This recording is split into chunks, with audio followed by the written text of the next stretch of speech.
So, people, listen up. This is serious. I want you to think about this. You know the name Raven. You know Moore, Dynalar, and of course, Kuroshi. They're the finest eye makers in the world. Probably you've got at least one of them in your skull right now, don't you? But do you ever wonder who's watching behind those eyes? I think it's time you do. Because those eyes aren't yours, you know. Somebody makes them, somebody programs them. Those moments you think are private? How can you be so sure no one's watching? The next time you're out doing a deal, think about it. Maybe when you pull the trigger on that job, the corp who manufactured your eyes has evidence. You think you aren't a target for blackmail? You better think hard about that last one, Chumba, and be honest with yourself. Where do you think they get the data sets for the newest brain dances? Probably your private life.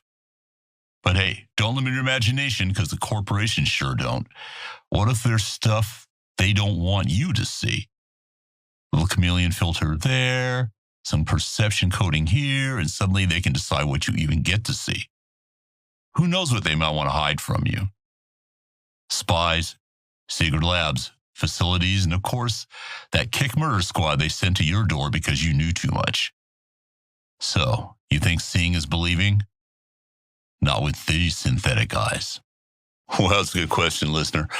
I'll tell you, I have lived in a mega building. In fact, I lived in one of the first ones ever built in Watson.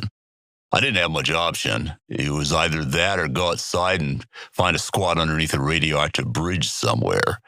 So it's crowded. You get to know your neighbors real well. Some of them you don't want to get to know real well. But problem is when you've got several 100,000 people, you got to put them somewhere.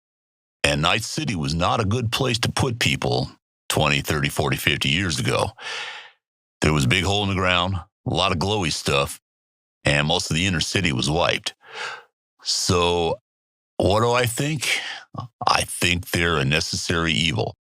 They cleaned it up a bit. I mean, the first ones in Watson were a bit sketch. But we need them. They're not the best deal, but they might be the only deal we've got in town. This is the voice of Night City, Maximum Mike.